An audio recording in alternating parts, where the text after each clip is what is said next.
¿Qué es lo mejor de México? Los mexicanos, por supuesto, a pesar de cuántos desafíos tenemos. Pero bueno, bendecir a los niños y a las niñas que hoy se levantaron un domingo muy temprano y quizás nos ponen el ejemplo a los adultos. Dios les bendiga, pequeños y pequeñas del Señor. También muy contentos porque Iglesia Zoe ha comenzado su ministerio a través de una escuela cuyo nombre oficial parece ser que va a quedar así: Centro Educativo Zoe, ¿verdad, directora? Centro Educativo Zoe. ¿Ha estado orando por nosotros en ese proyecto? ¿Sí? Hay un chat, y si usted no está registrado en ese chat, a ver si alguien, es un chat de la iglesia, donde vemos muchas personas así registradas.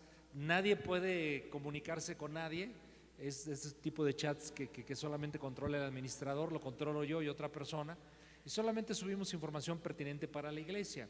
Y ahí subí un videíto que habla cómo viene tratándose en el mundo occidental de implantarse una agenda, y particularmente que tiene muchas derivaciones. Una de ellas es agenda de género, donde literalmente tratan de pervertir la identidad de los niños y las niñas desde las escuelas, y donde gobiernos han estado ya obligando a sus diferentes secretarías de educación a imponer esta clase de educación.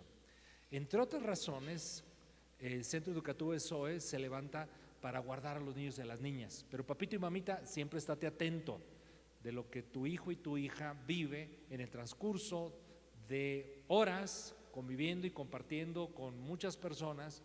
Esperamos de principios, de valores, preparadas, profesionales, pero en un mundo, mis hermanos, donde la maldad ha ido aumentando tanto, vale la pena dudar y cuestionar esas cosas. Así es que bendecimos a los niños y a las niñas, y pueden salir a sus respectivos salones para que tomen su clase adaptada para su edad. Y bendecimos al Ministerio Infantil, a sus directivos, maestros y maestras que hacen ese trabajo tan importante. Abrimos nuestras Biblias, Salmos 147, versículo 3. Salmos 147, versículo 3. Incluso le animo a que memorice esta frase tan importante, y yo también siempre le habré de invitar a que anote, que tome notas. Por eso le damos un folletito, un boletín. Registre lo relevante, lo importante que Dios habla a su vida.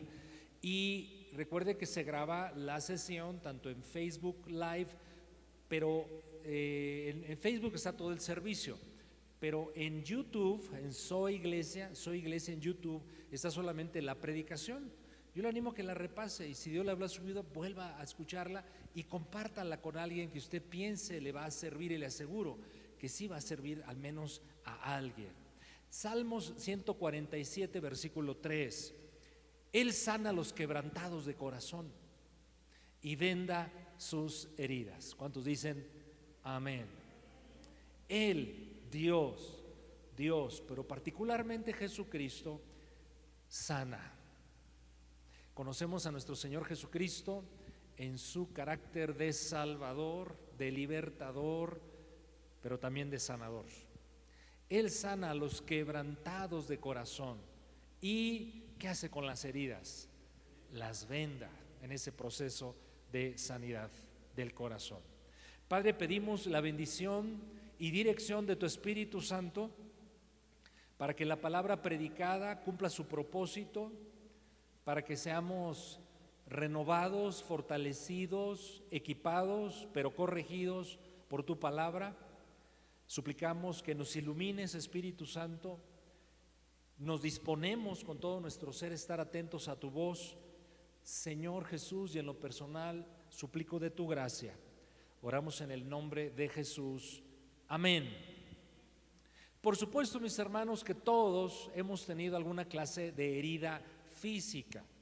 Todos nos hemos cortado un dedo, o algo más grave, quizás un accidente que ha fracturado a un hueso, una luxación, un músculo dañado, una cirugía que deja ahí alguna herida en recuperación.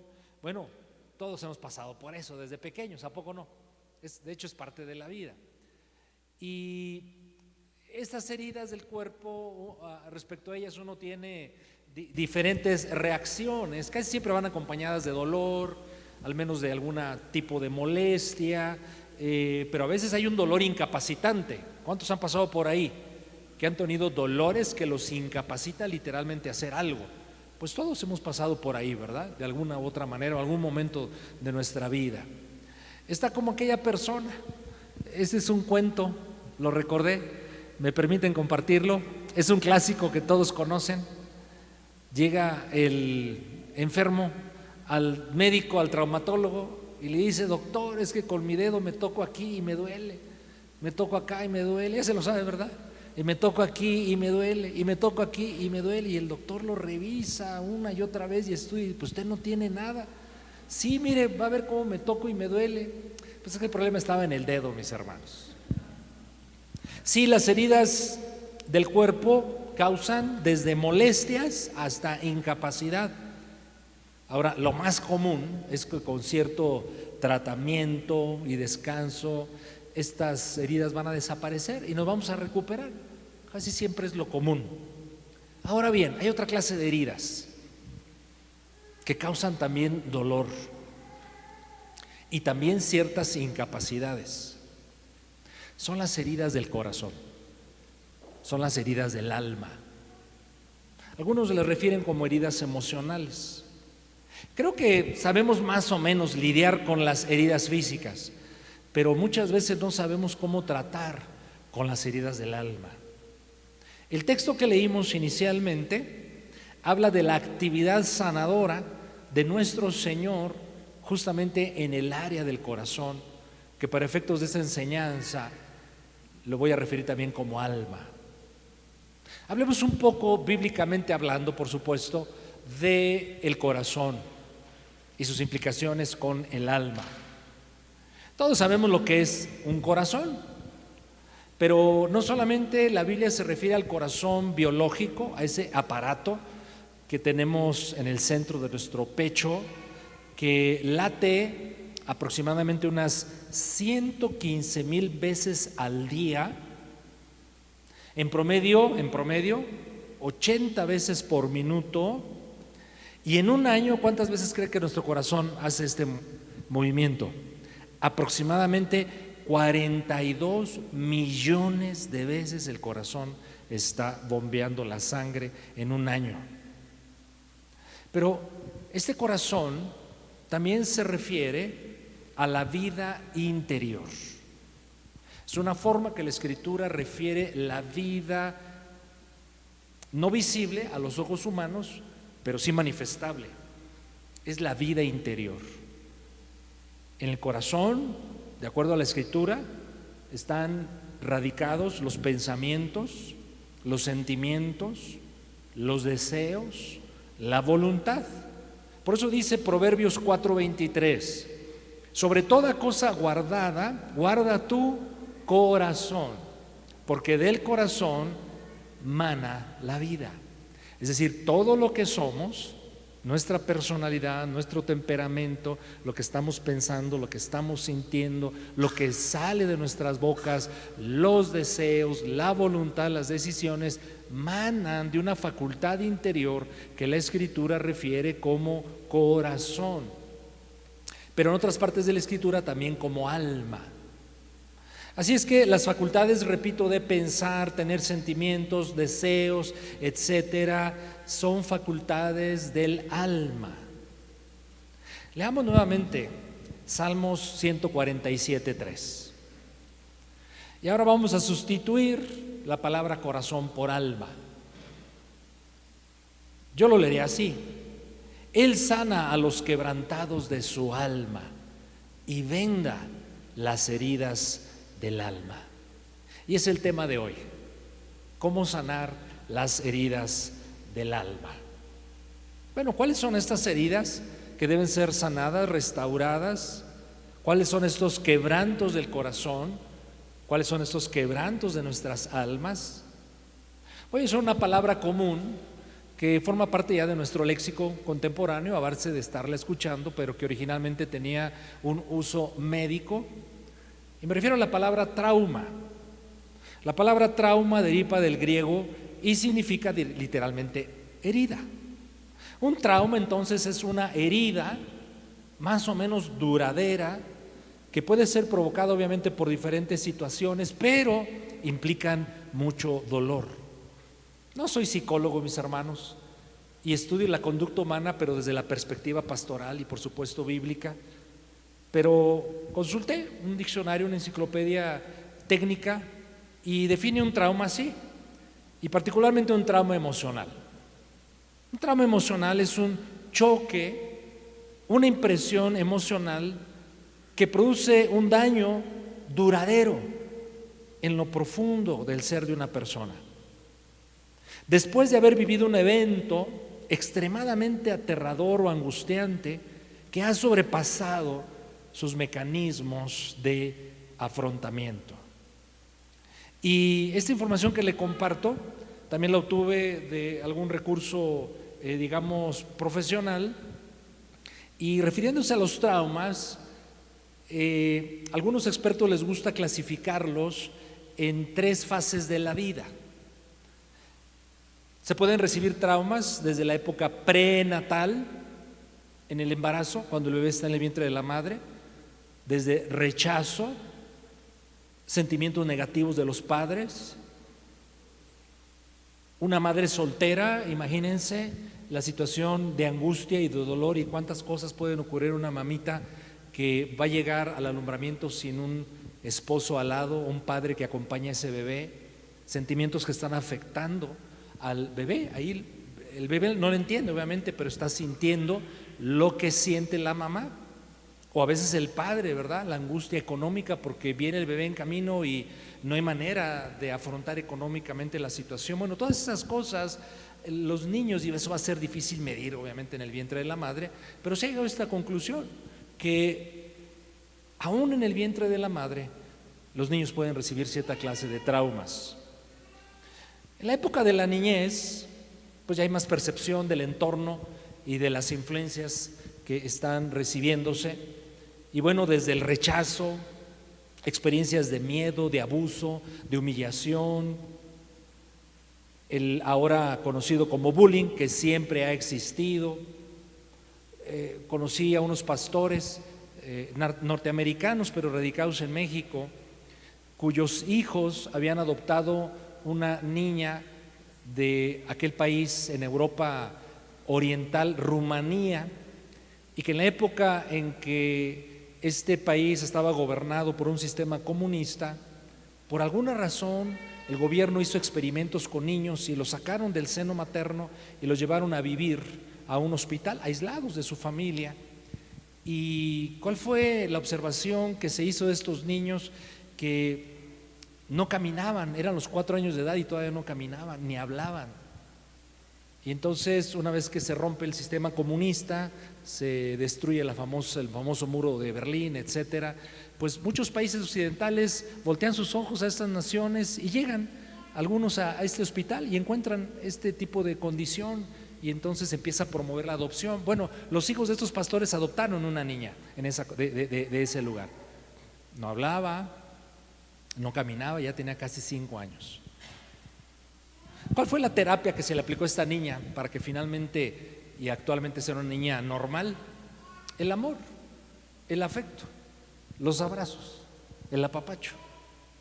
Porque estos pequeñitos, carentes de todos esos elementos indispensables en el desarrollo de la niñez, al no contar con ellos, limitaron sus capacidades de vida. Las preferencias en casa, ¿qué daño hacen a nuestros hijos? No es en balde el famoso concepto del niño sándwich. ¿Lo ha escuchado? Es cierto, porque el niño sándwich, y existe, está medido, y no tiene que ser una regla, como en muchas cosas de la vida humana. Pues no somos robots ni máquinas, no todo funciona como las matemáticas, pero hay cosas que sí uno debe entender cómo funcionan en lo general al menos. Y el niño sándwich pues ve que el mayor recibe atención y es el líder natural porque es el mayor, el primogénito. Y el menor, pues porque él es el más chiquito, ¿verdad? El más simpático, toda la atención hacia el pequeño. Y a veces el del medio se queda volteando. ¿Y yo qué? ¿Qué sabiduría necesitamos los padres para no inconscientemente generar un problema en el niño sándwich. Claro que se puede resolver, claro que se puede afrontar, claro que sí, tenemos las capacidades y el amor necesario para que así suceda, pero si no somos sabios, como muchas veces no lo somos los padres, llegamos a afectar con un mensaje de favoritismo en casa. Hay ejemplos bíblicos incluso sobre el favoritismo. ¿Se acuerdan de los hijos de Isaac? Jacob y Esaú. Jacob era preferido por la mamá, Esaú por el papá. ¿Y cuántos problemas ocasionó eso en la familia? ¿Y cuántos conflictos de rencillas, competencias y rencor hubo entre los hermanos? Y un elemento originario de ello fue la preferencia de los padres sobre sus hijos. Dios nos dé sabiduría, ¿verdad, mis hermanos? Entonces hay un montón de actividades humanas a través de las cuales podemos recibir cierta clase de traumas, pero en la edad adulta, el fracaso conyugal, el fracaso económico, las humillaciones por un jefe abusivo, el abuso de los maestros y maestras. Recuerdo, mis hermanos, a mí me corregían en la primaria, me decían, pastor, ya encontramos el origen de sus traumas. En la primaria, el maestro, cuando veía desorden en clases, el borrador, ¡pum!, aquel que él pensaba lo merecía, ¿verdad? Y si no era suficiente, los llamaba al frente y con la vara, en las uñas, así en las manos. Y otra terrible, de las patillas. Y otra más, de esta parte del músculo de los hombros. No, pues como soldaditos, ¿verdad? Ni pestañábamos porque sabíamos lo que nos esperaba si algo sucedía que no agradaba al maestro. O sea, ¿cuántas cosas puede vivir una persona durante su vida? El aborto. Ahora, cosas más comunes. ¿A usted ha sido traicionado por algún amigo íntimo que le ha hecho daño, queriendo o no queriendo? ¿Hay personas cercanas a usted a quienes ustedes ama y le han decepcionado? ¿Lo han ofendido al grado de que usted ha quedado verdaderamente herido? ¿Y qué decir del efecto de nuestras malas decisiones? ¿Por qué tomé esta decisión? ¿Por qué hice esto que acabo de hacer? Y empiezan a ver las consecuencias. O sea, la cantidad de traumas o de la posibilidad de traumas es enorme. Ahora, ¿por qué es importante hablar del tema, mis hermanos? Porque si esas heridas del alma no son sanadas, nos van a afectar principalmente en 3 áreas. Y dígame usted si no es cierto esto. Va a afectar mi relación con Dios en primer lugar. Mi relación con Dios. ¿Por qué? Porque una persona que trae cargando ciertas heridas en su corazón, si por ejemplo ha vivido mucho rechazo y llega a los caminos de Cristo y entiende el amor de Dios, le va a costar trabajo entender la aceptación de Dios. Es una realidad. Va a afectar su fe. Le va a costar trabajo confiar en ese Dios que le dice de pie a pa por toda la Escritura, confía en mí. No estará tan seguro de la gracia y el amor del Señor en su vida. Y entonces, mis hermanos, vamos más lento avanzando en la vida cristiana para que Cristo Jesús se forme en nosotros. Así es que afecta mi relación con Dios. Si yo sigo portando y no confronto, identifico las heridas y quebrantos que traigo en mi corazón, va a afectar mi relación conmigo mismo, incluso conmigo mismo. ¿En qué sentido? Mi autoconcepto, mi aceptación, mi identidad, mi actitud ante la vida. A veces andaré de estados de ánimos bipolares que no sé de dónde surgen, complejos. Y todas son cosas que están operando dentro de nuestro ser. Acuérdese, el alma. En el alma residen los pensamientos, los sentimientos, los deseos de nosotros, lo que somos. Pero afecta también nuestra relación con otros. Porque a veces una persona ante una ofensa reacciona sin problema y es fácil para él aplicar la máxima de Cristo que nos libra del problema de la ofensa. Si te pegan en una mejilla, ¿qué dijo el Señor? Pon la otra. Yo interpreto esa instrucción de Cristo como que deja pasar la ofensa. Si te obligan a correr una milla, ve otra, ¿verdad? ¿Por qué nos lo hacen tan fácil eso? ¿Y por qué a otros les cuesta tanto trabajo? O de plano toman la decisión de no hacerlo. Porque es muy probable que dentro de su ser se formó ahí un paradigma muy fuerte y quizás sufrió heridas desde pequeño y ante una herida no sabe cómo reaccionar. Y entonces, pues sufre el síndrome del jarrito de Metepec. ¿Cuál es ese síndrome? Es fácil de herir. Nosotros los pastores en las iglesias en general lo vivimos mucho. El mexicano, no solamente los de Metepec, los mexicanos somos retesentidos. Y lo que le digo es en serio, mucha gente se ha ido de la iglesia porque no acepta la exhortación de un pastor que le dice: tu conducta es equivocada, no está bien, corrígete y deja que Dios te corrija. Y la persona lo toma como ofensa. Y yo digo, pero jamás hubo ofensa en mis palabras y en la actitud. ¿Qué pasó? Es que traía una herida, que nomás le faltaba una gotita de limón, ¿verdad? Para hacerla un volcán. En el matrimonio, que es la relación íntima más estrecha entre dos seres humanos, cuando andamos portando heridas no sanadas, quebrantos del corazón, ¿cuántos problemas hay? ¿Por qué? Porque no sabrán afrontar emocionalmente, y la relación conyugal es una básicamente de tipo emocional, los desacuerdos, las ofensas, los descuidos, etcétera. Así es que las heridas del alma o del corazón deben ser tratados, mis hermanos, porque afectan mi relación con Dios, mi relación conmigo, mi relación con otros. La Escritura claramente dice que necesitamos ser sanados en esa área. Vayamos a un texto, Santiago capítulo número 1, versículo 21. Santiago 1, 21. Por lo cual, desechando toda inmundicia y abundancia de malicia. ¿Cuántas cosas a mí me asombran que Dios nos pide asumiendo que podemos hacerlas? Dios no nos manda a la guerra sin fusil. Y si Él dice que puedo desechar cualquier clase de inmundicia o malicia que haya en mí, lo puedo hacer. Nos ha dado su espíritu, nos da su palabra y nos da su gracia. Pero el énfasis en este versículo que quiero hacer es lo siguiente: recibamos con mansedumbre la palabra implantada, la cual palabra puede salvar nuestras almas.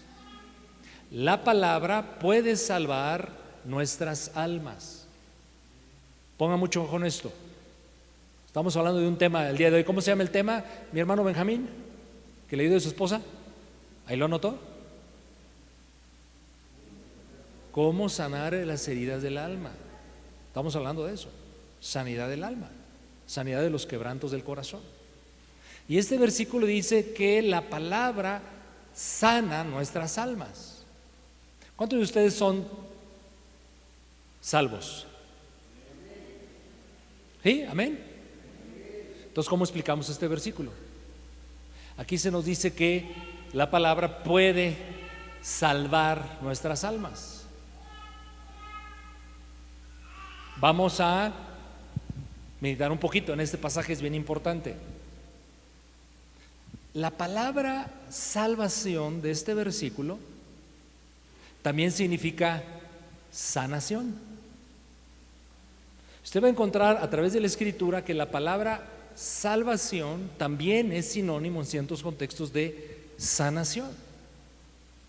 Que salvar espiritualmente también implica sanar al hombre integralmente, espíritu, alma e incluso cuerpo. De eso hablamos la semana pasada, sanidad del cuerpo.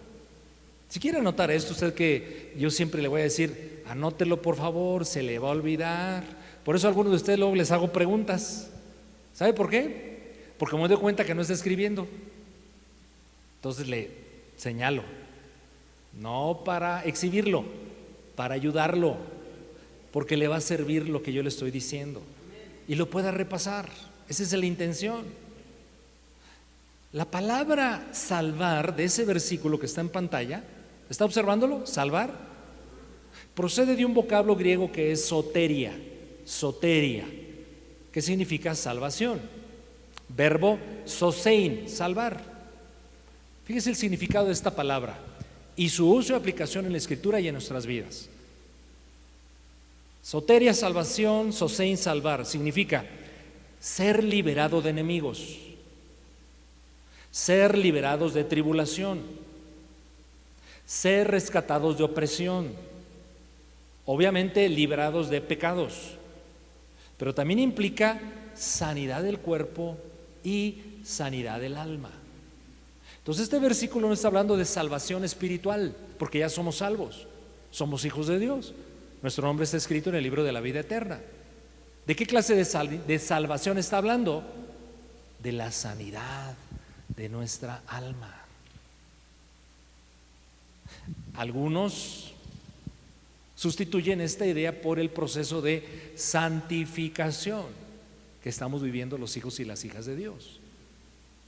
La santificación implica 3 estados. Número 1, soy santo desde el momento de mi salvación. Pertenezco a Dios, soy apartado para Él. Pero en el transcurso de la vida estoy en un proceso de santificación que va a concluir hasta que esté en la presencia del Señor. Entonces seré delante de Dios totalmente santo.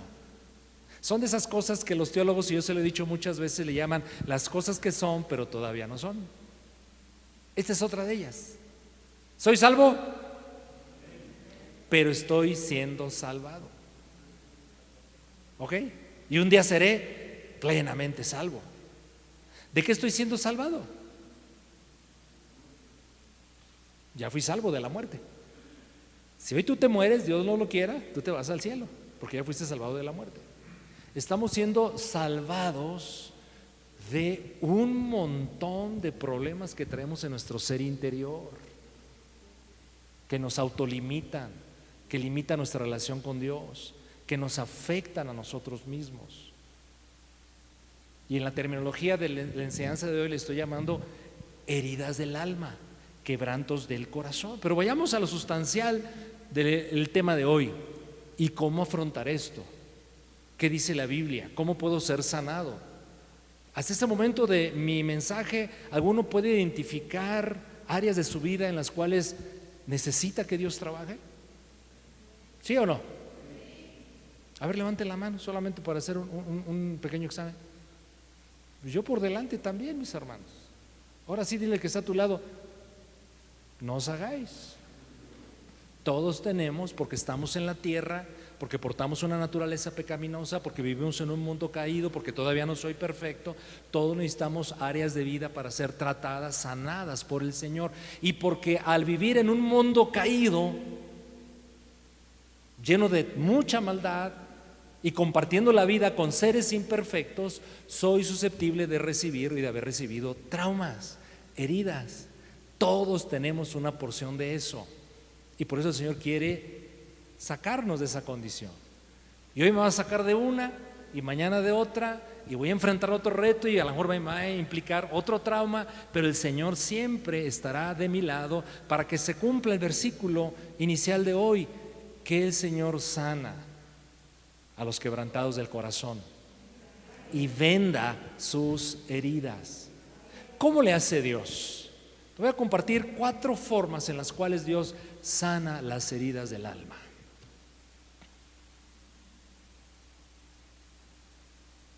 Los que no vean anotando, no olviden su lápiz, el lapicero la próxima semana.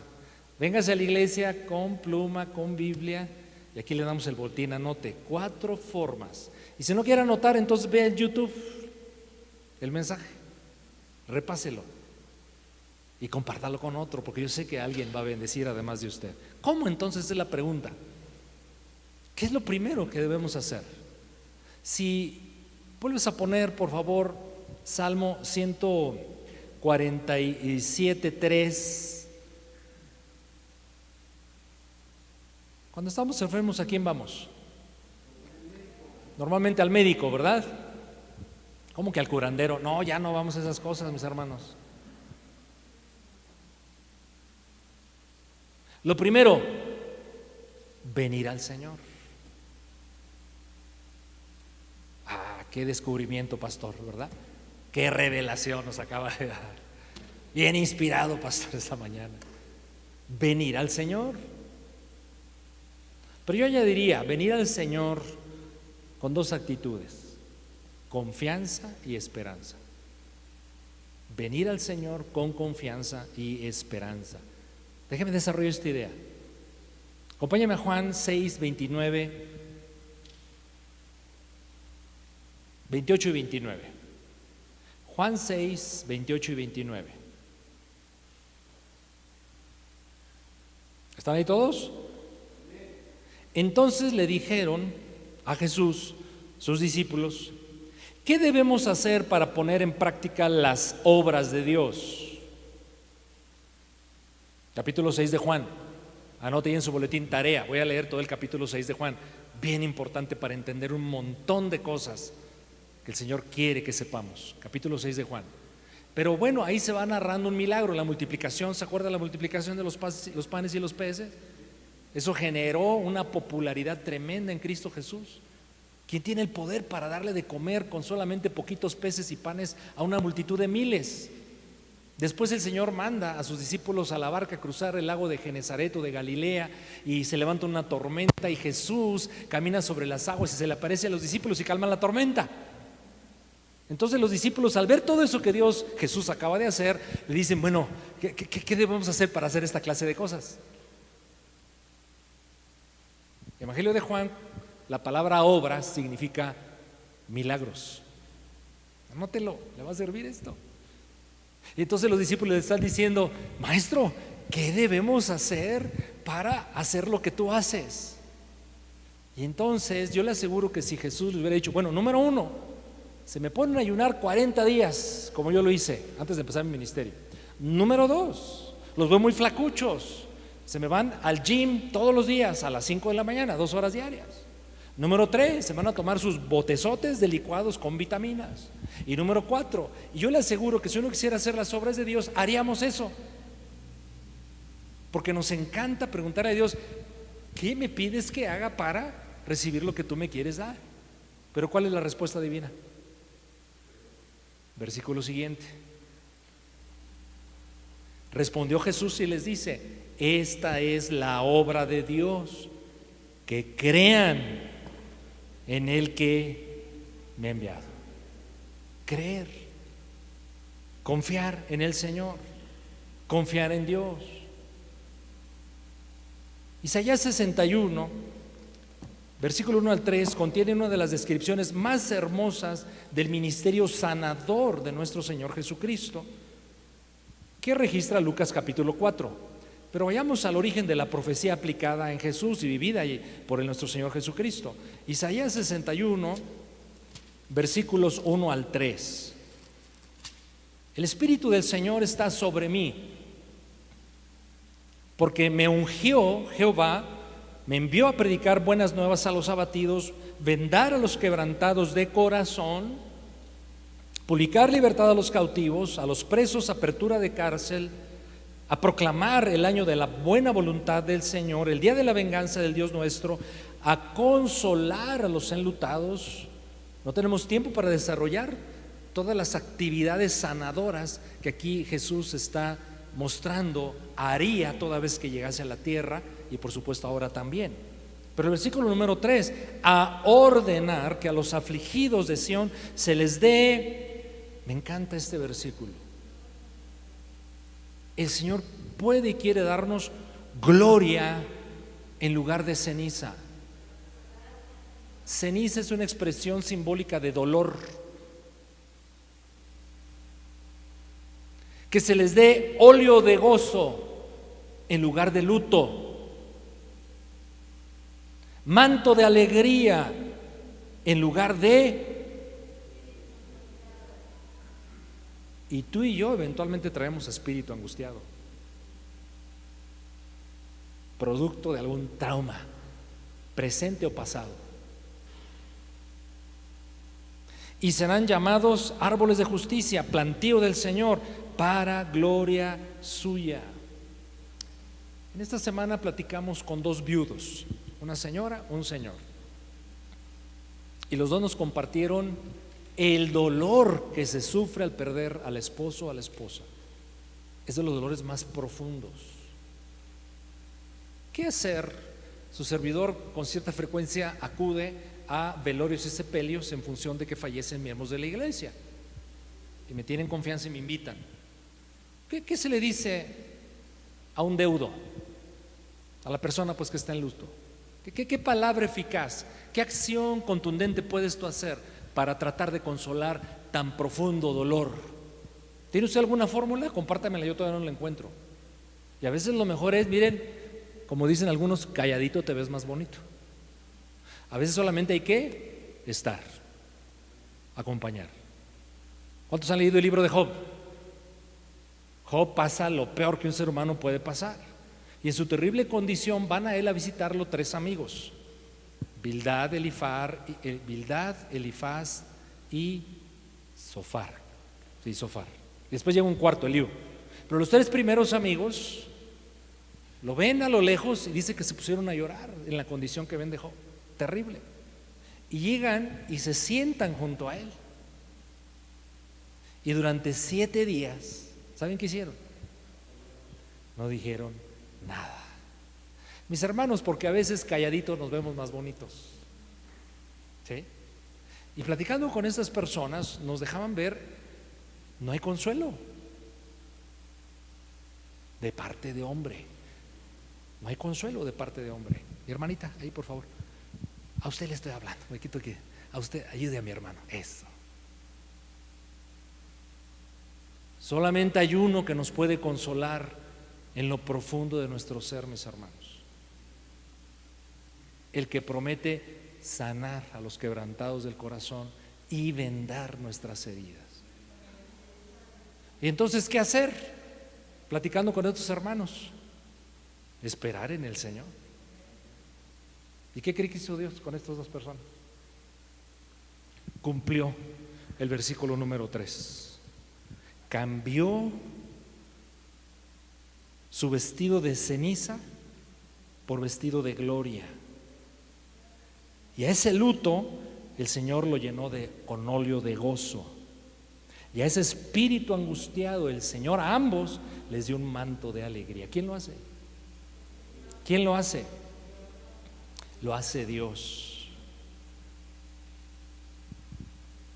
Durante mucho tiempo di consejería a una persona que venía a la iglesia hace muchos años, y era un punto por su formación y profesional, su forma en cómo fue educado. Él siempre decía: pastor, pero a ver, deme el ABC, ¿qué tengo que hacer para?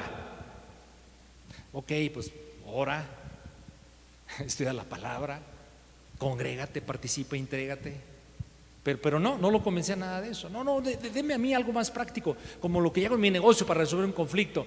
Y bueno, siempre acabábamos en lo mismo: acude al Señor, ven al Señor, prueba al médico que promete sanarte. ¿Y por qué no somos sanados muchas veces de esas condiciones que todavía causan dolor en nuestro corazón? Yo diría, casi mis hermanos, sin temor a equivocarme, es que no hemos venido al médico, no hemos estado con Él, no hemos estado en su presencia, no hemos procurado mi amistad y comunión con Él para que Él haga esa obra de sanidad. Pero venir al Señor confiados en que Él hará todas estas cosas. Venir al Señor tiene muchas implicaciones. Una de ellas es esta, es bien importante, ojo. Muchas cosas que andamos portando, dolores, frustraciones, por las traiciones, por los agravios que nos han hecho, por las decepciones, andamos acarreando amargura y muchas cosas bien feas, mis hermanos, que son horribles sufrirlas, ¿verdad? A veces consciente y a veces inconscientemente le echamos la culpa a Dios de lo que estoy sufriendo. Y es otra cosa que hay que resolver delante de la presencia del Señor. ¿Por qué lo permitiste? ¿Cuántos han hecho esta pregunta a Dios? Yo levanto la mano, sin vergüenza. Gloria a Dios por esta iglesia, que es gente madura. Señor, alabo tu nombre. Yo no sé qué hago aquí de pastor, ellos deberían ir delante de mí. Pero yo sí le he dicho a Dios, Señor, ¿pero por qué? ¿No? Y a veces batallamos con eso y casi le decimos, no nos atrevemos a decírselo, pero eso lo estamos pensando, así casi, fue por tu culpa, Señor. Porque o te descuidaste, o me estás atormentando, o te pasaste conmigo en tu disciplina, y entramos en esos rollos, mis hermanos. Bueno, nada más el pastor, porque ustedes ya me dijeron que no. Estar en la presencia del Señor, debe uno ser valiente también para confrontarnos y decirle, Señor, perdóname. Porque tú no eres el culpable fue otro infeliz y malvado. Y el culpable también soy yo. Y se fundieron la naturaleza pecaminosa de aquel y la mía, y estoy trabado donde estoy. Aún ese tipo de cosas uno debe resolver en la presencia del Señor. Porque acuérdate que Dios está de tu lado. Dios quiere tu sanidad, tu restauración. Dios quiere salvación, que implica todo lo que le leí hace un momento. Hay personajes en la Escritura, y estoy preparando una predicación. No encuentro el título, pero es ¿cómo resolver mi enojo con Dios? ¿Le interesa? Porque a veces nos enojamos con el Señor. Moisés se enojó con Dios. Elías estaba bien enojado con Jonás, ni se diga. ¿Se acuerda de Jonás? Que el Señor lo acabó metiendo en el pez, ¿verdad? Job, vuelvo a citar a Job. Hermanos, ¿quién nos iba a enojar así? Si hasta chance le dio al malvado Satanás de ponerle la que le puso. Pero miren, en medio de eso, lo que dice Job, este pasaje es hermoso, le va a bendecir. Job 19:21. Job 19:21 leemos: yo sé que mi Redentor vive, y al fin mi Redentor se levantará sobre el polvo. Estoy en esta condición, es difícil, no hay solución humana. ¿Qué podía hacer Job, mis hermanos, en su condición? ¿Sabe qué podía hacer? Nada, salvo una cosa: confiar en Dios, confiar y esperar en el Señor. ¿Me expliqué en este punto? Confiar en el Señor. Podemos hacer una segunda cosa bien importante, de la cual hemos hablado mucho: perdonar. Perdonar. No, ¿cómo voy a perdonar? Si es un desgraciado, lo que se merece es que le caiga un rayo del cielo y lo destruya, ¿a poco no? Y llegamos a calcular, lo mejor en esta vida sería que se muriera, se acabarían mis problemas. Les da algunos risa porque saben de lo que estoy hablando. Pero la solución divina perfecta es: entrégamelo a mí. No, porque si lo perdono, entonces ¿cómo absolverlo? No, es ponerlo en las manos del juez justo y que él obre como quiera obrar. Es una prueba de fe tremenda el perdón. El tema es que si no perdonamos nosotros las ofensas a otros, ¿qué dice la palabra de Dios? Que nuestras ofensas no serán perdonadas. No en el sentido salvífico, sino en el sentido que estamos hablando hoy. Quedamos trabados, quedamos atorados, ligados al ofensor. No, humanamente he llegado a esa conclusión, corríjame si estoy equivocado: perdonar al ofensor no es humano, mis hermanos. Se requiere la gracia de Dios. Pero la gracia de Dios está en tu vida y en la mía. Se requiere el poder del Espíritu, pero el Espíritu Santo habita en ti. Se requiere la inspiración de nuestro Salvador. La tenemos. Padre, perdónalos, no saben lo que hacen. Un texto hablando de perdón a otros. Vayamos rápidamente a Efesios 4, capítulo 31 y 32. ¿Está aprendiendo algo hoy? Hoy he estado hablando un poquito más pausado porque en verdad quiero que usted tome nota de ciertas cosas, las repase, las revise y las comparta con otros. Efesios capítulo número 4.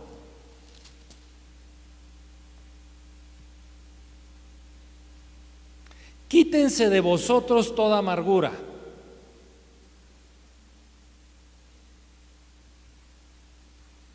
¿Cuántos amargados vinieron el día de hoy? Bueno, la instrucción divina es: quítatela. Pero vamos a ver cómo, ¿verdad?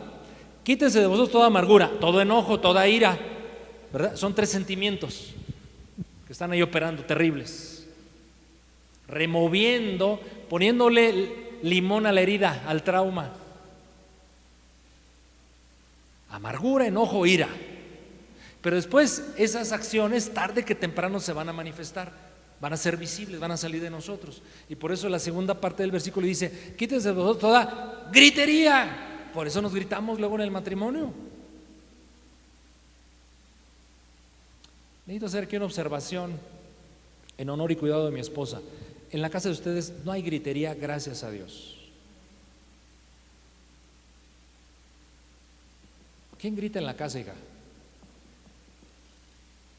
Nadie, estoy haciendo memoria. ¿Por qué le digo esto? Porque es posible contenerse. Por eso repito la frase: calladito nos vemos más bonitos. Toda maledicencia, toda malicia, sean benignos unos con otros, misericordiosos, perdonándoos unos a otros, como Dios también nos perdonó a nosotros en Cristo. ¿Sabe? Una atadura o limitación para perdonar es que nos evaluamos con el ofensor y siempre salimos mejores. ¿A poco no? El punto es que a los ojos de Dios a lo mejor somos iguales. Mucho hemos hablado del perdón y no enfatizaré mucho el tema, pero es el otro recurso que Dios nos da para ser sanados: perdonar al ofensor. Pero eso ya pasó hace muchos años, sí, y a lo mejor ya se te olvidó, pero por las reacciones en tu vida de enojo, frustración, amargura, rencor, dolor, rechazo, tu herida sigue abierta. Necesitas sanidad. Una acción tercera, fundamental, mis hermanos, indispensable. Ninguna de estas es opcional, ¿eh? La tercera, renovar nuestra mente. Renovar nuestra mente. Dice Salmo 107, pero añado una expresión: renovar nuestra mente con la palabra de Dios. Renovar la mente con la palabra de Dios. Salmo 107, 20. Dios envió su palabra y los sanó. La palabra es sanadora, la palabra es restauradora. Ya por cuestión de tiempo no vamos a Hebreos 4:12. La palabra de Dios es viva, es activa, opera, hace efectos y además en su labor es eficaz. ¿Y penetra hasta dónde? Hasta lo más profundo del alma y del corazón, lo más profundo de nuestro ser. Ahí opera la palabra del Señor. Renovar la mente por la palabra. Y es que la palabra, ¿sabe qué empieza a hacer? Primero empieza a activar mi fe. Empiezo a creerle más a Dios, su carácter, sus promesas. La palabra empieza a renovar mi visión de las cosas. Es que yo no veía, estaba con muchos puntos ciegos, ahora veo. La palabra de Dios me lleva a entender por qué Dios obra como obra. Ok, Señor, entonces voy a descansar en ti. Y veo que Dios es misericordioso, que no es mi enemigo, que es mi aliado. La palabra afina el lente, la visión de nuestra vida. La palabra es poderosa, mis hermanos. Y en cuarto lugar, este es bien importante: ninguna es opcional. La primera es venir al Señor con confianza y esperanza. La segunda es perdonar. La tercera es renovar la mente con la palabra. Pero la cuarta, repito, no son opcionales. Es lo que la Biblia enseña: integrarnos al cuerpo de Cristo. A esta generación se le ha olvidado el valor de estar integrados en una comunidad que se llama iglesia local, y se han perdido la bendición de ello. Integrarnos al cuerpo de Cristo, porque en el cuerpo de Cristo podemos ministrarnos los unos a los otros. Muchísima gente se sorprenderían si yo, no lo hemos medido, pero si hubieran estadísticas nos sorprenderíamos todos al saber cuántas personas viven rechazo, limitaciones emocionales en los diferentes ámbitos de su vida, en su propia familia, en sus contextos laborales, en sus escuelas, pero encuentran en la iglesia lo que no han tenido en otro lugar, que es aceptación, amor, cuidado. La iglesia Debemos ser eso. La Biblia refiere, mis hermanos, al menos 59 veces una frase que es esta: los unos a los otros. El Nuevo Testamento está plagado de esta frase, los unos a los otros. Lo que el Señor instruye que nos hagamos los unos a los otros. Y aquí la registré, las 59. ¿Cómo ve? ¿Tiene tiempo para leerla? No, ya vamos a acabar. Le leo algunas. Por ejemplo, estén en paz los unos con los otros. Es impresionante lo que Dios hace en la iglesia, en la integración en la comunidad de la iglesia. Estén en paz los unos con los otros. A veces no vas a tener paz en otro contexto de vida, pero sí en tu iglesia. Y la impartición de esa paz en la iglesia te va a permitir operar en paz en esos otros contextos difíciles. Ustedes deben lavarse los pies los unos a los otros. Señor, pero si trae juanetes y pie de atleta. Es una metáfora que refiere a servirnos. No se diga el que se amen los unos a los otros. Esto es repetitivo en abundancia en el Nuevo Testamento. Sean afectuosos los unos con los otros. Hónrense de ese valor, dignidad, reconocimiento, prefiriéndose los unos a los otros. No nos juzguemos, no nos condenemos, no nos reprochemos los unos a los otros. Aceptémonos los unos a los otros. Y aquí está una, repito, que a muchos no les gusta porque está portando las heridas de Jarrito de Metepec. Amonéstense los unos a los otros. Y así podría seguir, son 59. Pero en medio de esta actividad de los unos a los otros, el Señor hace un efecto terapéutico, restaurador, sanador.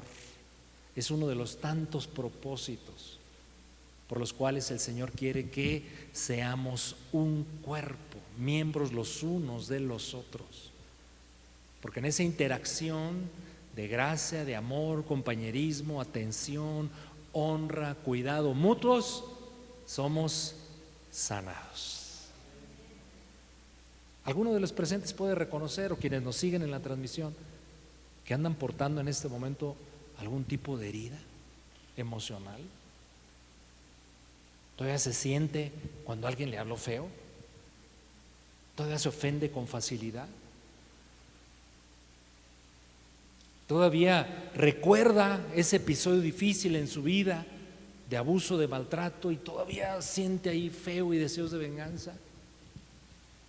¿Está molesto actualmente por la condición que está atravesando y probablemente le está reprochando a Dios? La lista sería interminable, porque todos estaremos portando algo de eso.